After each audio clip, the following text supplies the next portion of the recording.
Greetings and welcome to the latest Terminal Linux video.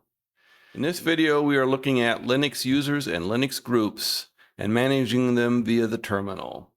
Now this may not be something the desktop user will be doing, as most desktop environments have their own user management tools, user and group management tools, and generally Linux desktop users do not have others wanting to access their computer. I should know because when someone wants to use my computer and I tell them Linux is running on it, they go look someplace else. So if you are running a Windows manager only or server without a GUI, that's graphical user interface, then handling users via the command line is going to be a skill you might want to learn. In this video, we're going to look over some of the user and group concepts and some of the variations you may find between distros, because surprise, surprise, anybody who makes their own distro is going to want to do things slightly differently. We will also be discussing restricted access to files and folders via users and group ownership. And while file permissions were touched upon in a previous video of this series, which you should go and watch if you haven't seen it yet, we will need to revisit them when talking about access and the Sudo user, which we are going to talk about a little bit. So let's get to it.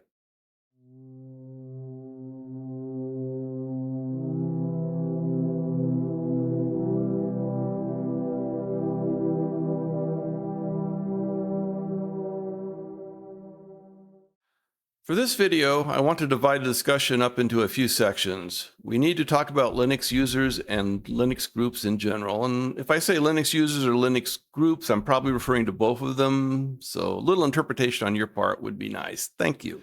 Then we need to go a bit deeper and discuss some of the files used to create and manage users and groups. After that, we will take a look at some of the various commands used to create, manage, and remove users from the system, as well as groups. At some point, we need to also discuss the Sudo user in a little more depth. And of course, we will finish up by actually doing some terminal examples, because that's the fun part. I do want to mention that my terminal examples will be in Arch Linux. This is important because, as I said earlier, there are some small variations in the way users and groups are approached between the various distros, like those based on Debian or Fedora or Red Hat.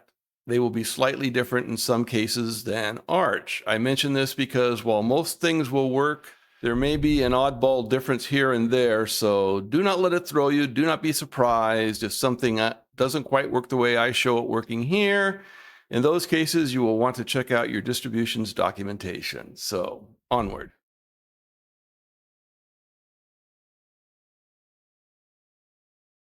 Okay, let's take a moment to discuss Linux user accounts, and we will briefly mention groups here as well. So here we have your Linux user, and he could be, on most Linux distros, he could be a root user. This is a specialized account that pretty much exists in all Linux distributions. However, I will say that in some distributions, this account is disabled by default, so you won't be able to log in as root user. But he does exist, or it does exist. And again, this is common pretty much across all Linux distributions. Now you have the standard user also, which is also common across most Linux distributions, and this is what you will be using most of the time when you're logged into Linux.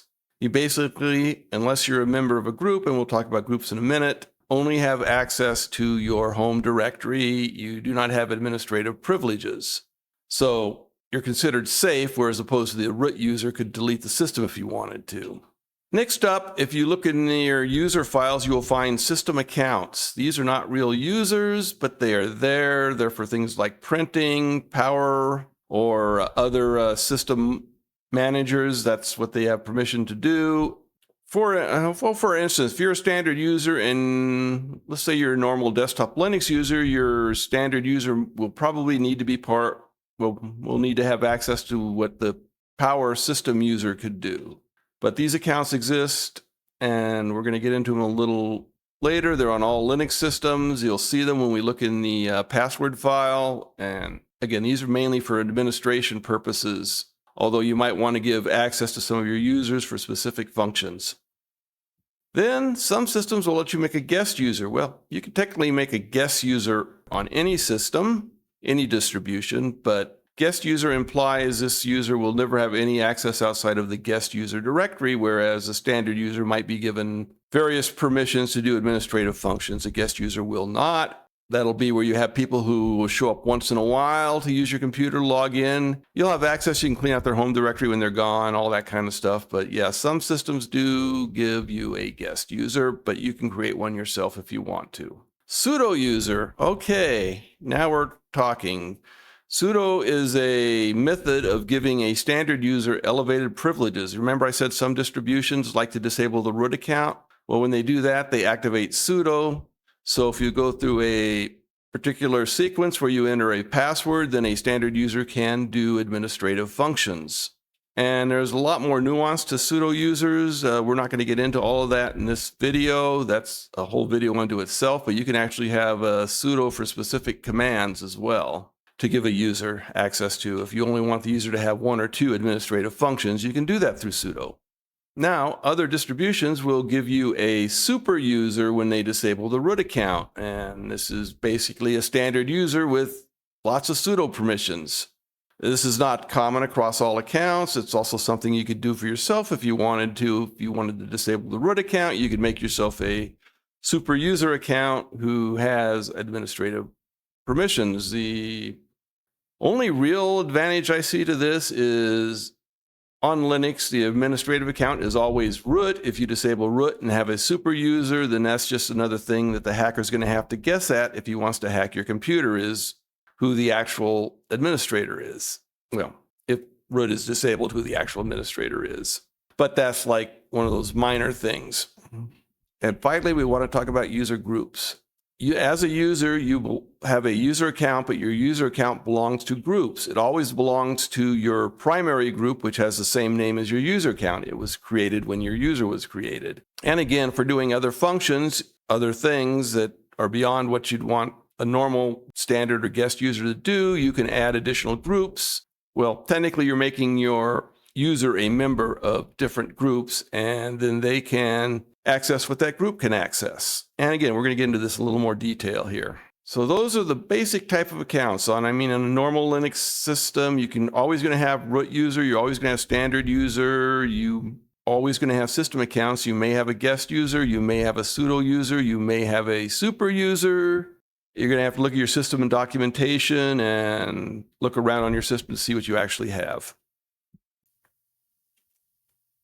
Okay, next up, when we're talking about users and groups, again, you have a user account on a system. You have a optional username. It's not required. In some systems, you will not have a username. You have a login name.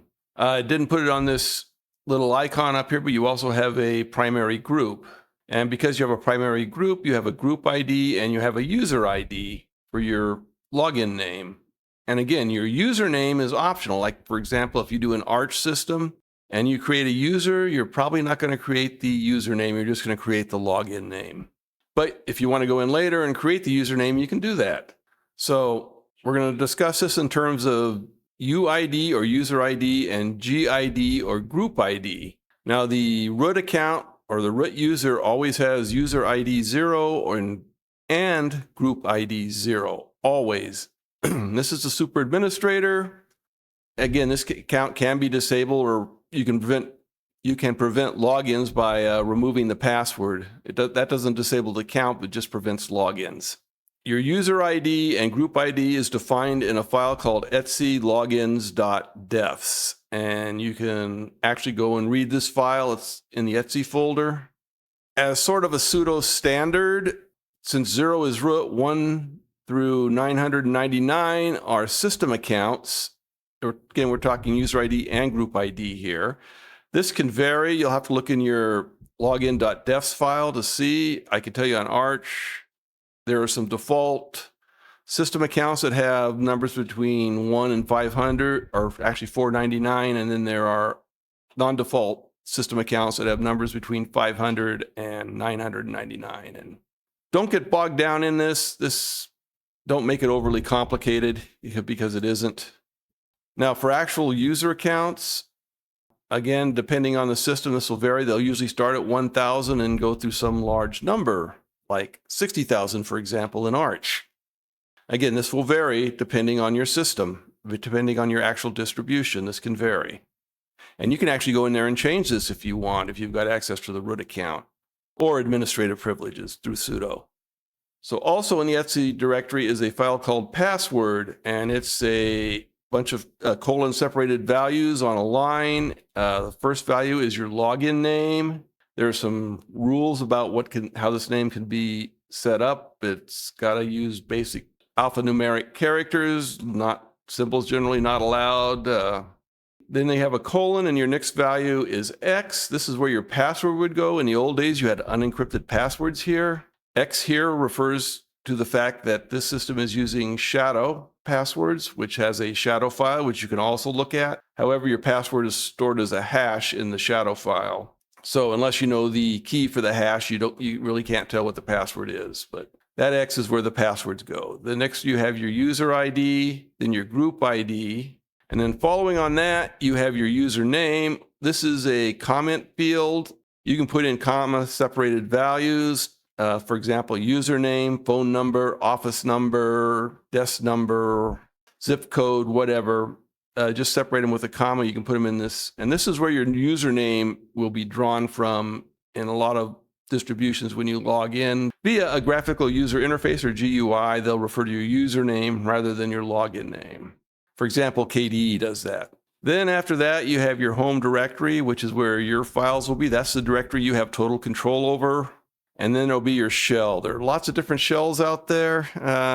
Again, went into that in another video, so should watch it. And then there's also an etc or etc group file. And this is similar layout. You have group name. Technically, this is something I became aware of only recently. Groups can have passwords, and there's a G shadow for group passwords. Then your group ID, then a comma separated group member list. So this is where you can list everybody who belongs in that group. And again, groups are for if you have certain functions or certain directories, certain people need to access, you put them together in a group and you give that group access.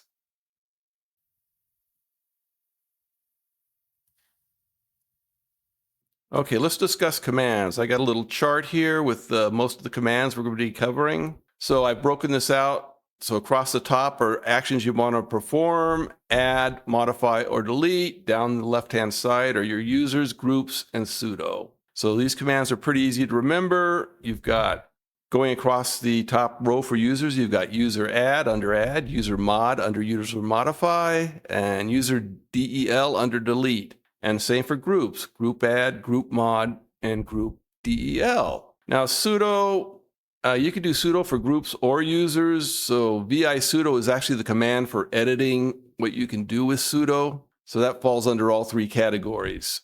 We will be using sudo in our examples because if you're setting up stuff for other people, you're the administrator, and that's probably how you're going to do things. Now there's some additional commands, and many of these we've covered in previous videos. chown is change owner, chgroup is change group, and then chmod is change mod, and then passwd is password. These are some additional commands we're going to be using in this particular video.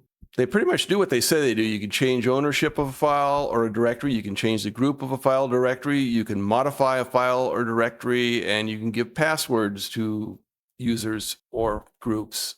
So yeah, like I say, those were discussed in a previous video, and we'll be using them here too. So that's basically the commands we're going to be using. 11 of them, I think. Okay. Yeah, 11 commands we're going to be using here. Okay. All right, let's look at adding new users. And the command to add a new user is user add.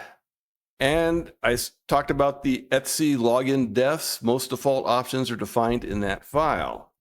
But we're going to go over some common command line options to adjust and override these defaults when you use this command. And its basic format is user add username. And then it could be user add options username. So for example, we use the TAC-M option a lot to create the user home directory if it doesn't exist. This will be in a place defaulted to. If you want to move that, then you can use the -B option and set the user home directory someplace else. I talked about the username, address, office number, stuff like that. The TAC-C command is what you use to add those. or I should say the TAC C option is what you use to add those. If you don't want the default group ID, you could use -G. If you want to add additional comma separated groups, you can use a -G. And you can specify the shell, bash, sh. I'm going to sound like a record here, but yeah, previous video. That's the TAC S option, and then the TAC U option to set the user ID. I do want to note here that when you create a home directory, files are pulled from the etc skel or skeleton directory, which has your default files for your users. These are things that control, like, for example, your bash rc file. You'll get a default one from this directory, which controls how your terminal works. Now, once you create a user, the user doesn't have a password. So you need to use the passwd or password command. You type that, the username, and then you're going to be able to enter a password for that user. You'll have to enter it twice. Oh, I should have mentioned at the beginning here, unless you're running as root, most of these are going to require sudo or su or some other way to get administrative privileges because you are messing with the system, user, and group files. Yes, you're going to need administrative privilege to do that. The easiest way is either to log in as root or to use sudo if your root account's disabled, but we will be going into that a little more when we do our example. Next, let's look at modifying a user. You've created a user. It's either something changes or notice something you forgot to do. You want to modify a user. Then we use the user mod command. Again, I've got some optional examples. Would it be user mod options? If your options require any fields, those, and then the username. So for example, our first option is -AG. This is using two options together. Technically, you could write this -A space -G, but I always find -A, small a, big G easier. This adds user to other groups. So you would say user mod. I got to start saying this. Sudo user mod space -AG space the group you want to add, and then the user. That would place the user in that group. TAC C updates the comment field, so obviously you have to have your comma separated stuff in right after TAC C before you put in the username. TAC D, migrate the user to a new home directory. You can use TAC G, change group ID, TAC U, user ID, TAC S shell. TAC DM is a combination command. It's D used with the M command to move the user home directory and create one if it doesn't exist. With the TAC D alone, you'd have to already have that directory existing. Anyway, these are a lot of the options that'll be most commonly used for your user mod command. Next thing we need to do with users is delete them. So commands user del or user delete, a lot fewer options here because, I mean, you're just deleting a user. The big one is if you say delete or user delete username, you're not going to delete the user's home directory. To delete the user's home directory, you need to use the -R option, which will remove the user and the home directory belonging to that user and all the files within it.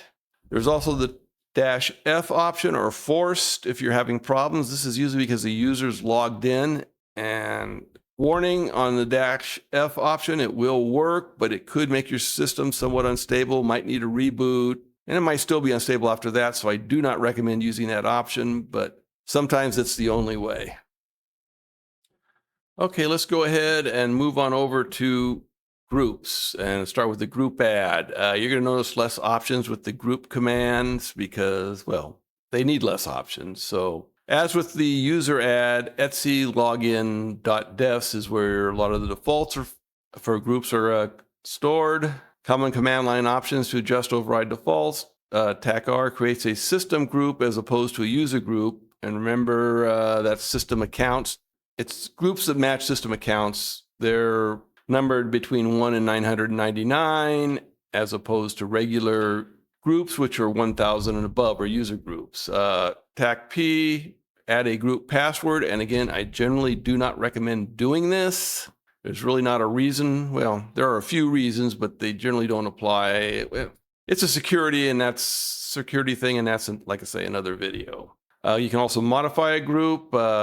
Common command line options. Again, these are going to start to look familiar across these 6 commands. TAC G changes the group ID. TAC N to change the group name. TAC U, capital U, to add a list of users to that group. You don't need the TAC small u because this is not a user account. And you're not changing the user ID, so there's no small TAC U. And then finally, delete a group. Common command line options again is TAC F to force delete a group. Again, don't recommend this one, but one note here on groups, I think I mentioned it earlier, when your user account is created, you get a group account created with the same name. That is considered your primary group. You cannot remove the primary group of a user until that user is removed. And usually removing the user removes the primary group. But yeah, I wanted to remove my login name is RT. I have a group RT, and if I tried to remove RT while my account was still there, I couldn't do it. I'd get an error. So just a quick tidbit in there about group deletes. Okay, let's discuss sudo. The sudo command is a method of granting some administrative privileges to non-administrative users. Again, this is not going to be a detailed explanation of sudo. That's a whole video in itself. Sudo privileges are controlled by the etc sudoers file.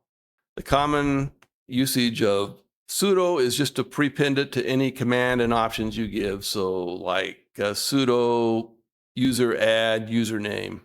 As I said earlier, sudo privileges can be granted to either groups or users.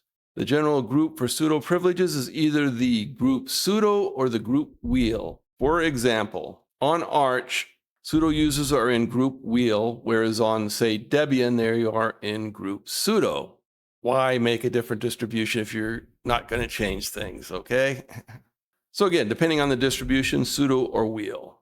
etc sudoers can also control if sudo needs a password or not. Sudo can also be restricted to specific commands. Again, we're not going to get to it. We're going to look in this sudoers file. You need to use the vi sudo program to edit this file. And we're going to look at one, but we're not going to get too much deeper. Just best thing is sudo elevates your privileges and lets you do things you wouldn't normally have to do, but you're going to have to enter a password when you do it. All right, now for the fun stuff. Time to play. Before jumping too far ahead in this, let's go ahead and open a terminal, do a fast fetch, and you can see I'm running Arch. Again, I stress that because there are some differences between distributions when it comes to managing users, and wow, my storage is up to 61%. That surprises me. Okay. Anyway, I'm using Arch. Fast fetch is the replacement for NeoFetch. The author is no longer maintaining NeoFetch, so you might want to try this one. Next, let's jump over to the etc directory, since I mentioned a lot of files that exist within this directory. This is it here. And again, you see your group and gshadow, which holds the encrypted passwords if any exist. You can also see login defs. We're going to look inside this file pretty shortly. There's your skell, which has the skeleton directory, which has your default files for new users. There's shadow and password and sudoers. So these are all in this folder. You do need administrative privileges to edit anything in this folder, but you can look at anything without administrative privileges. All right, next let's take a look in the login.defs file here. As I said, you can read it. You do need administrative privileges to edit it, but you can read it. And you can scroll through. You can see where UIDs and system UIDs, which is system accounts, where their range is set up. You can see where I got the 1,000 to 60,000 for Arch. You can also see things in here like login timeout, login retries, client restrictions. Again, this pretty much defines a whole bunch of stuff, so it's good to know about this file. Next up, let's jump over and look at etc passwords. And remember when I talked about what's in the password file, so here is my entry, RTX, meaning using shadow passwords. My user ID is 1000, my group ID is 1000. Retired techie is my Username, my home directory is home RT, and I'm using user bin bash as my shell. All right, let's jump over to the group file.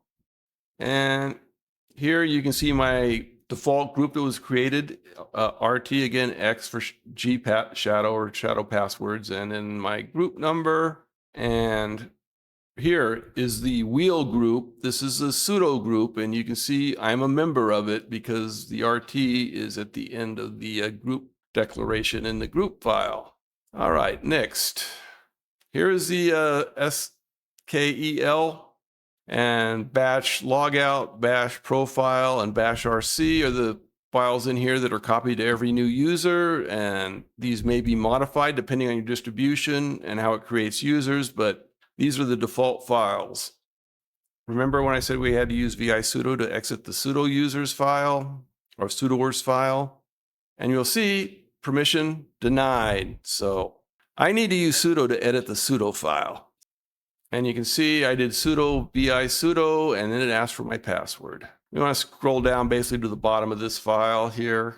So here is a root sudo entry. Set up the sudo can get a little complicated. We're just going to go over some of the basic stuff. But basically this all means root can do everything. Root's the system user. Below that we have the wheel group. You can see this little %sign. This means this is group permissions. And they have basically the same permissions as root in my installation here. So if you're a member of the wheel group, you have these permissions if you use sudo.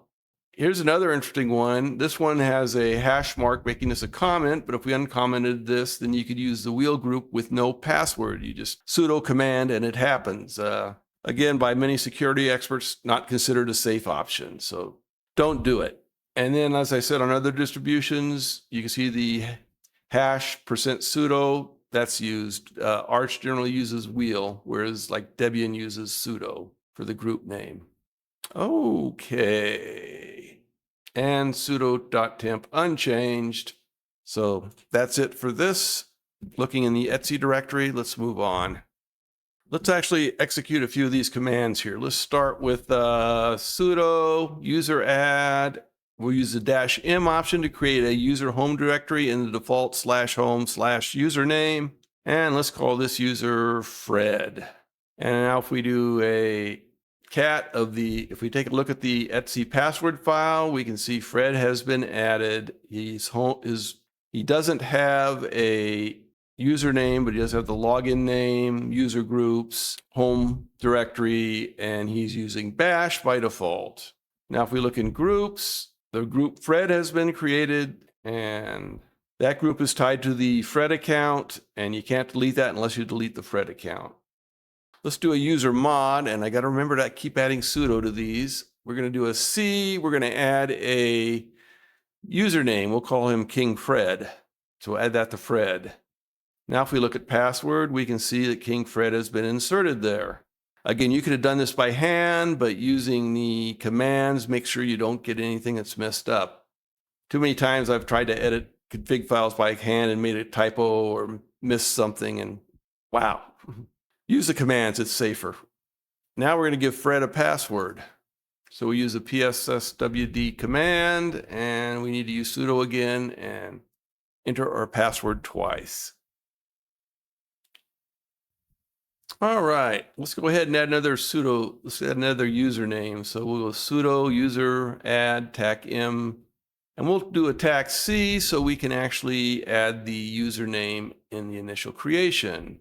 I am Sam, and get the command right. There we see we've actually added a user with both a login name and a username by using the -c option.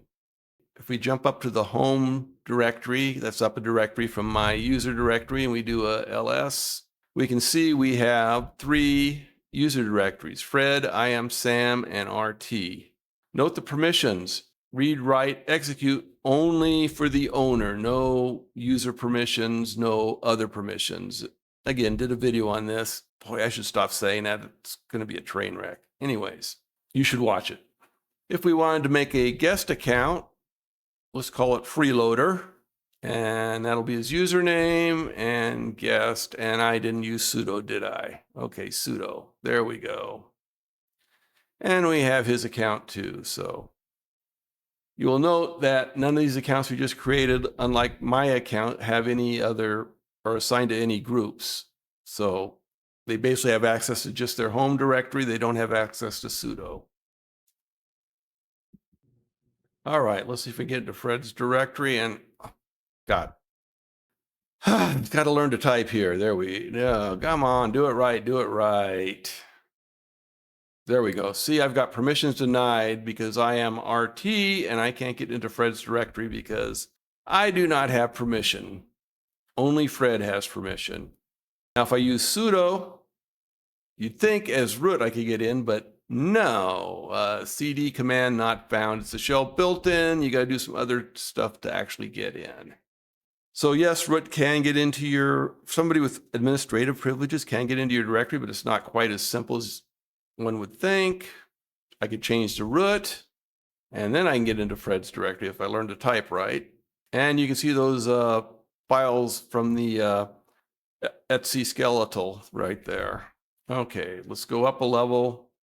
What do we want to do next? Let's do a user mod. We'll add group, power. So we'll make Fred part of the power group with the -A capital G in power. So Fred should now be part of the power group. If we find power, you can see that both RT, that's me, and Fred are part of the power group. That means we can both shut down the computer.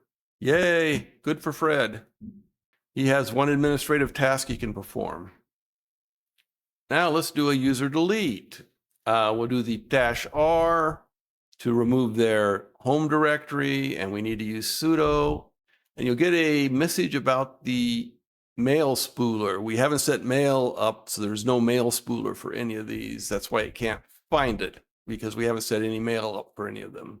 And you'll notice I am Sam is now gone. And his primary group is also gone. All right, let's do an example next.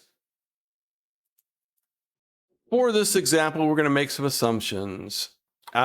This is probably not really a practical example for most people, but I'm hoping this should help highlight some of the concepts and context of the various commands that we've been looking at so far. Again, for most Linux desktop users, I think they are probably the only person using their computer, and as such do not need to worry about other users.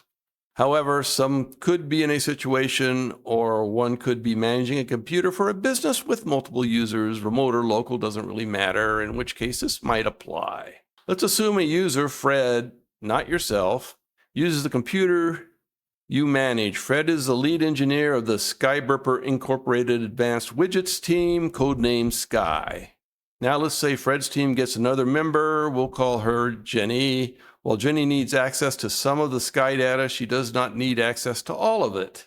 Fred does not trust Jenny, as he thinks she's a glory-grabbing, backstabbing corporate shill. Therefore, Fred approaches you about separating out project data into private and public folders, where Jenny will only have access to the public folder. What I'm going to do here is demonstrate one way of doing this. There are many other ways of doing it. This is Linux, but I'm hoping this makes it a little easier to understand. So let's first talk about some admin tasks that we need to do to make what Fred wants to happen. I went ahead and reset everything on my computer, so we need to recreate a few accounts. So Fred, give Fred a password. We'll create an account for Jenny, give Jenny a password. And there we go. There's our setup. So administrative tasks I need to perform. So first, in the home folder, I'm going to make a Skyburper folder. Again, there's different places you could put this. I'm just putting it in the home folder to keep all user data separate from system data. Now you'll notice that the permissions and the fact that Skyburper is owned by root. We want to also add a group, Sky, which is short for Skyburper, and we can see that it's there. Okay. So we want to do a sudo group mod capital U, And we want to add Fred and Jenny to the Sky group. Okay, done.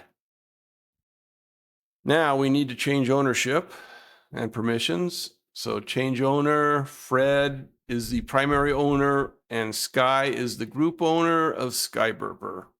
There we go. Now we need to mess with the permissions a little bit. So change mod 750, which gives Fred full control and Sky gets read and execute. And others get no permissions. Okay, done. That's our administrative task for this little project. Now that we've done our administrative part, Fred's got a few things he needs to do.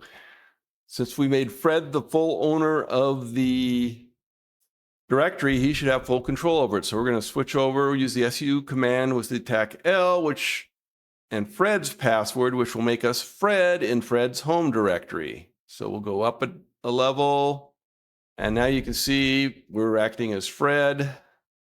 So what we want to do is cd into Skyburper, and then we're going to make a private folder, and we're going to make a public folder.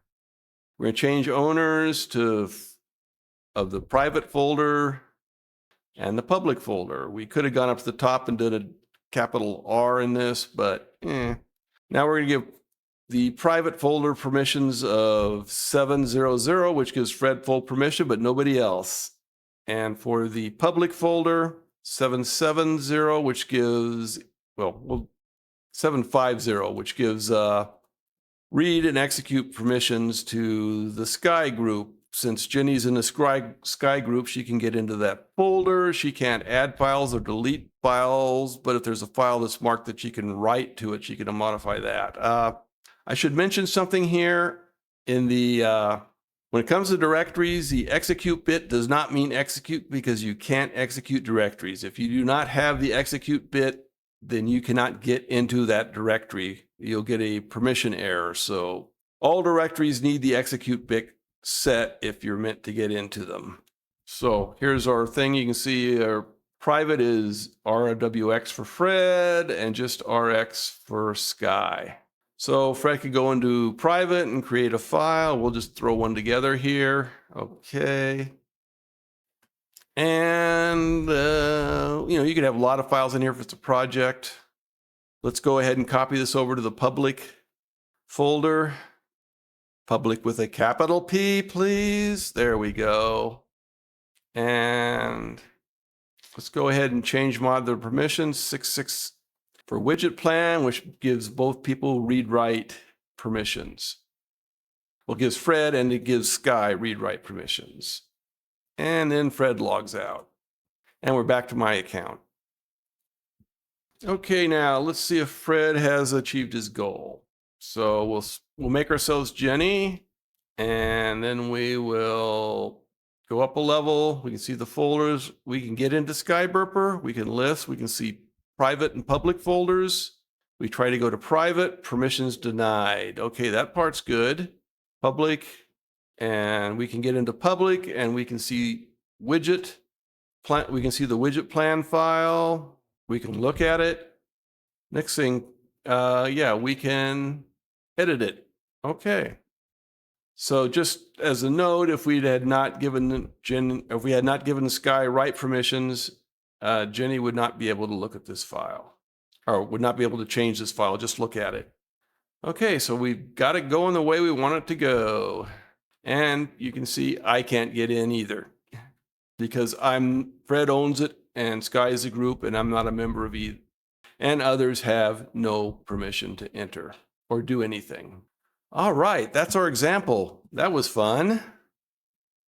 Okay, that's it for Terminal Linux users and groups. I hope this helped you gain somewhat of an understanding of users and groups. For some of the other stuff, all I can say is go look at the previous videos in this series, and it'll answer a lot of your questions about things like permissions and change mod and change anyways, it'll answer permissions. So please go look at the previous videos. Again, I'm hoping you got a good understanding of users and groups under Linux and how you can use them to control access, well, along with permissions. If you understand that, then I met the goals of this video. So please like this video, comment, subscribe, and if you have any specific sort of terminal use you want to talk about, leave it in the comments. I'd be happy to investigate and do a video.